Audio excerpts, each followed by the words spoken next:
చెప్పండి. అసలు తెలంగాణ రావడానికి ముఖ్య కారణం మన ఆర్టీసీ కార్మికులు. ఆ రోజున ఆర్టీసీ కార్మికులు ఆ రోజు మనకి తెలంగాణ మద్దతు కోసం కష్టపడకపోతే ఇవాళ మనకి తెలంగాణ వచ్చినా నేను ప్రశ్నిస్తున్నాను. ఈ తెలంగాణ రావడానికి కారణమైన ఆర్టీసీ కార్మికులని పట్టించుకోకుండా వారి ప్రాణాలు పోయే స్థితికి తీసుకొచ్చిన ఈ రేవంత్ రెడ్డి గారికి తక్షణం బుద్ధి చెప్తాం.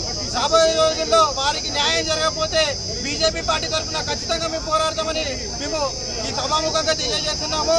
అట్లే వారికి రావాల్సిన పీఆర్సీ బకాయిలతో పాటు మిగిలిన అన్ని వసతులు కల్పించాలని మేము కోరుకుంటున్నాం. అట్లే చాలా ల్యాండ్ ఉంది ఆర్టీసీకి. ఆ ల్యాండ్ దొబ్బడానికి మాత్రమే కేవలం రేవంత్ రెడ్డి గారు అంటే భూ కబ్జాదారుడు అయిపోయాడు. కేవలం ల్యాండ్ దొబ్బడానికి ప్రైవేట్గా చెప్పి ప్రైవేట్ పరంగా చేసి వీళ్ళని అన్యాయం చేయాలని చూస్తున్నారు. కార్మికులకు అన్యాయం జరిగితే ఊరుకునే ప్రసక్తే లేదు. ఈ ఉద్యమం ఎక్కడి దాకైనా తీసుకెళ్తాం. ఇది సహించేదే లేదు. ఈరోజు నిన్ననే మన కార్మికుడు సోదరుడు అన్నగారు శంకర్ గౌడ్ గారు కూడా చాలా బాధాకరం. తెలంగాణ ఉద్యమం తర్వాత ఈ రోజున మళ్ళా మన తెలంగాణలో సాధించుకున్న తెలంగాణలో కూడా బాధపడే రోజు వచ్చింది. నిజంగా అది చాలా బాధాకరం.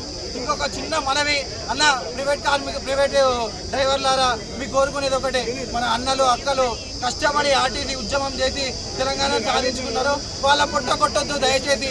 మీ ప్రైవేట్ డ్రైవర్లు డ్రైవింగ్కి రాకుండా ఉంటే ఖచ్చితంగా వారి విలువ ఏందో తెలుస్తుంది. మేము ఈ యొక్క మనవి చేసుకుంటున్నాం. ప్రైవేట్ డ్రైవర్లు ఎవరు కూడా మన ఆర్టీసీ కార్మికుల పుట్ట కొట్టొద్దు, వాళ్ళ కుటుంబాలను రోడ్డు పాలు చేయొద్దు. మీరు డ్రైవింగ్కి రావద్దు, వాళ్ళకి సపోర్ట్ చేయండి. మేము కోరుకునేది ఒకటే.